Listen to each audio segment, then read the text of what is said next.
Et nous, dans votre trésor, on va parler du jambon beurre maintenant. Pour la première fois, l'emblématique casse-croûte français est devancé en nombre de ventes par le hamburger américain. Dans un instant, on va détailler avec Valérie Hortel le coût de ces sandwichs. Pourquoi sont-ils plus chers à Paris-Capitule, par exemple? Mais d'abord, direction les cuisines des restaurants français où il s'est vendu, tenez-vous bien, près d'1,5 milliard de burgers l'an passé. Margot Manière, Didier Brignant et Raymond Chaplard.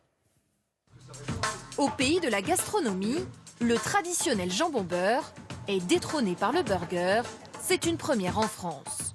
L'an dernier, plus d'1,4 milliard de burgers vendus, contre 1,2 milliard pour le jambon beurre.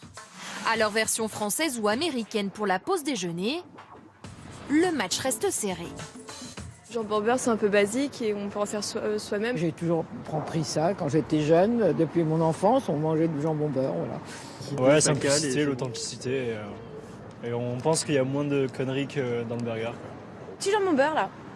10h du matin, ça fait rêver. Les ventes de jambon beurre augmentent encore légèrement, mais le burger affiche lui une croissance insolente, plus 9% l'an dernier, et 85% des restaurants en proposent à la carte. Il est devenu incontournable. Pourtant, dans les années 80, quand les fast-foods commencent à se développer en France, le burger ne rencontre pas un grand succès. Je vais vous dire que je ne suis pas client de ces restaurants. Je vais dans les restaurants traditionnels où on fait de la cuisine et pas de la saloperie. C'est mangeable, des Mais aujourd'hui, les burgers ne se mangent pas que dans les fast-foods. 30% sont vendus en restauration rapide, 70% sont dégustés à table. Les restaurateurs font tout pour faire oublier l'image de malbouffe, comme ici à Nice. Cette enseigne revendique des burgers pour tous les goûts, 8 différents et du fait maison. On a de la viande charolaise française qu'on a relâchée nous-mêmes ce matin. On utilise des produits frais et locaux. On a nos légumes qui sont juste ici, qui viennent de notre primeur local. Pour ces burgers, il faut débourser en moyenne 9 €, 2 fois plus que dans un fast-food classique. Mais le succès est bien au rendez-vous.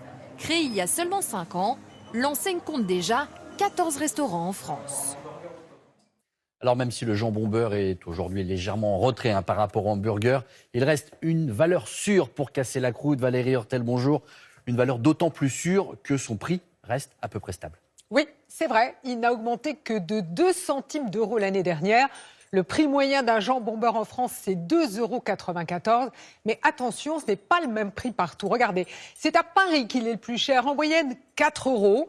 2,48 € à Tulle, en Corrèze. C'est le jambon beurre le moins cher de France. 2,95 € à Nantes. Là, on est dans la moyenne. Un jambon beurre un petit peu plus cher lorsqu'on est en ville. Oui, c'est vrai, c'est dans les villes de plus de 50 000 habitants qu'il est le plus cher. Mais vous allez voir que ce n'est pas seulement la taille de la ville qui fait le prix du sandwich. À Bordeaux, par exemple, il affiche 3,34 €. Mais regardez les prix à Marseille et à Lille. Il est beaucoup moins cher. Ce sont des villes où le revenu moyen est inférieur à la moyenne nationale. Vous voyez que le prix du sandwich est finalement un bon indicateur du pouvoir d'achat des habitants. Écart de prix géographique, est-ce qu'il y a aussi des différences selon les points de vente, Valérie? Absolument. Si vous voulez faire des économies, il sera moins cher à l'hypermarché, 2,28 € en moyenne. Son prix a même baissé 9% de moins en un an dans les hypermarchés. Comptez 2,94 € dans les stations-service et c'est dans les bars et dans les brasseries qu'il est le plus cher, 3,52 €, un prix en hausse de 5%. Juste comme ça, si je veux faire mon jambon beurre moi-même, ça va me coûter combien? Vous comptez à peu près 1 € et il faut bien le reconnaître, c'est quelquefois bien meilleur. L'avantage, c'est qu'on peut choisir soi-même la qualité de ses ingrédients et c'est ce qui fait le jambon beurre. Merci beaucoup, Valérie.